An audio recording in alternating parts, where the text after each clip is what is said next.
You're probably asking a very valid question after reading the title of this video. Why does your age matter when it comes to starting calisthenics? I want to direct this video specifically to people around 30 and older, because that's when many of us start noticing the negative effects of both training and daily life in general. In your 20s and younger, it's much less common to have any physical issues, because apart from injury, it takes years to develop them. So whether you've been training for a while and are just now starting to notice some issues, or you've never trained and want to start working out to hopefully fix them, this is a video for you. When I first got into calisthenics, I had a very different idea of how this journey should start.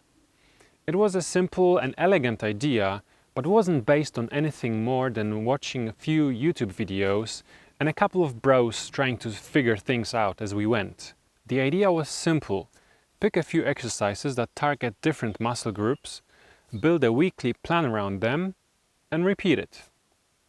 The plan assumes that you're getting stronger over time, so you increase intensity, volume, or difficulty of the exercises to keep the workouts challenging. Because you keep demanding more and more from all parts of your body, the expected result is that you get stronger, fitter, and more muscular. This model seems to make perfect sense. It's well structured and easy to understand, which makes it beginner-friendly. On top of that, your progress is easy to monitor because you have clear data, numbers that keep on growing.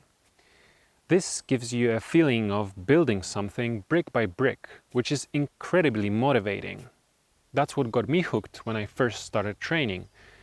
That feeling of measurable progress week after week. Additionally, at least in my mind, this training plan was a direct path to learning many exciting advanced skills such as planche, one-arm chin-ups, or front lever. And maybe for some people it is, but for me, it wasn't. If you've seen my previous video, you'll know that this approach has led me to a bunch of issues, with back pain taking the front seat. Even though I desperately tried to keep training, not wanting to lose the fruits of my hard work, eventually I came to a painful conclusion that I had to stop strength training entirely, at least for some time.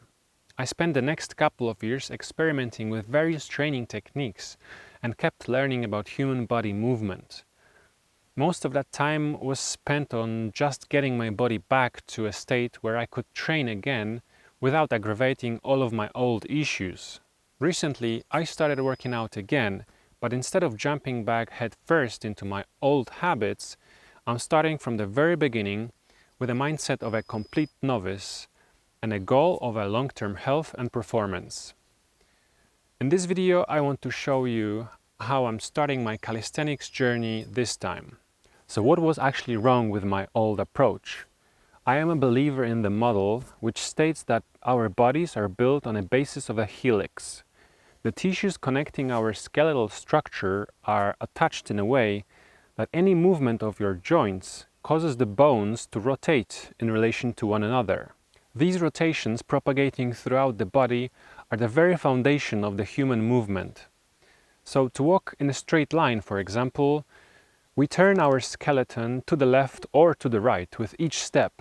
But when performing exercises in a bilateral stance, meaning both your arms or legs are positioned in parallel, like in standard push-ups or pull-ups, you're essentially training your body to prevent these natural rotations.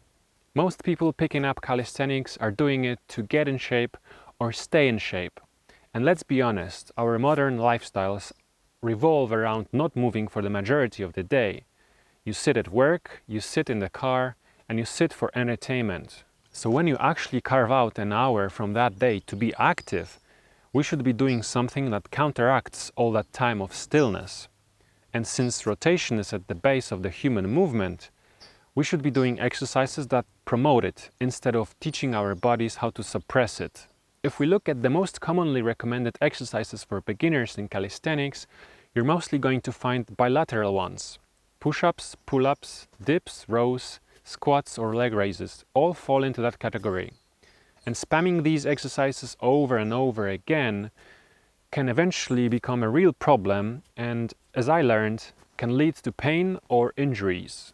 Since our daily life is pushing us to become masters of being still, we need to focus our training on locomotion and movement-based exercises. That's the goal for this training guide.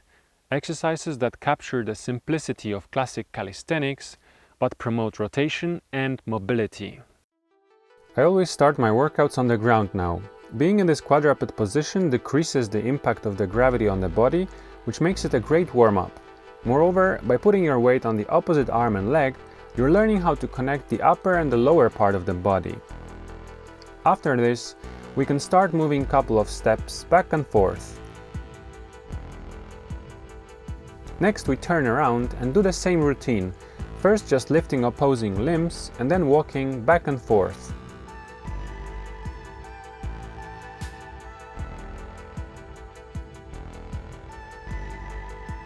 Now, we turn around again and do the same as previously, but with the knees off the floor. Doing this puts more demand on the core, hips and knees. While doing all the exercises, it's important to keep the movement slow and controlled and have your breathing stay relaxed and quiet. Forced breathing or holding your breath is not what we're after. Next, we turn around again and rotate the hips to touch the ground with your hand like so. Then we extend the leg to the side. And now we put the last two exercises together and spin around in both directions.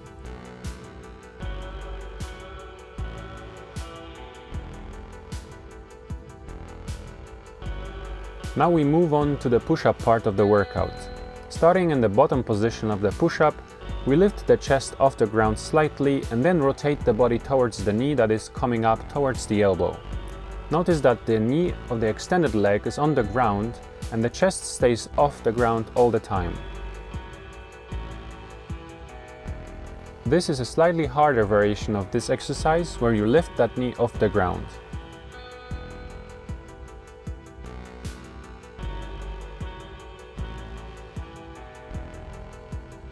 Next, we bend the leg to bring the knee up to the hip level and use it to push into the ground. This allows you to lift the hand off the ground and have most of your weight on that bent knee and the opposite arm. If you can control this position well, the next step is to push off the ground to perform a push-up.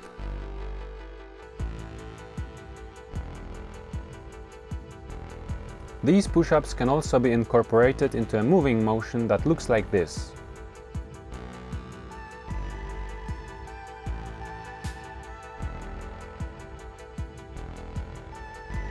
Next, we move on from the ground and focus on the lower body. Here I like to start in a horse stance position, moving your weight from one leg to the other. The goal here is to drop the hips lower and lower as you progress with the exercise. If you have enough space, you can walk using the same motion. Once the hips are loosened up by the previous exercise, we can move on to lateral squats. My intention here is to bring my left elbow towards my right knee and vice versa. However, you don't want to bend your spine trying to do so, just slightly rotate around it. Then we move on to split stance squats, and again I'm trying to bring my elbow towards the knee without bending the spine.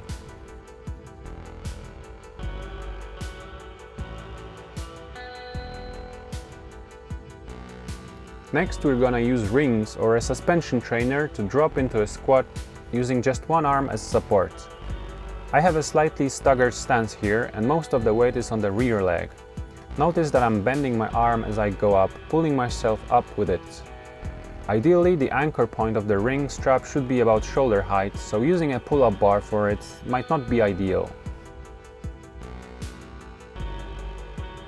Then we modify the exercise by dropping your hips slightly and only using the arm to pull yourself up.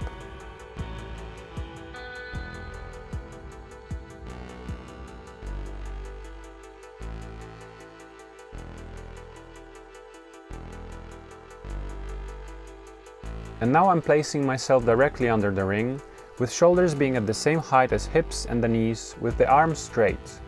I'm pulling myself up, reaching with the other hand towards the ceiling.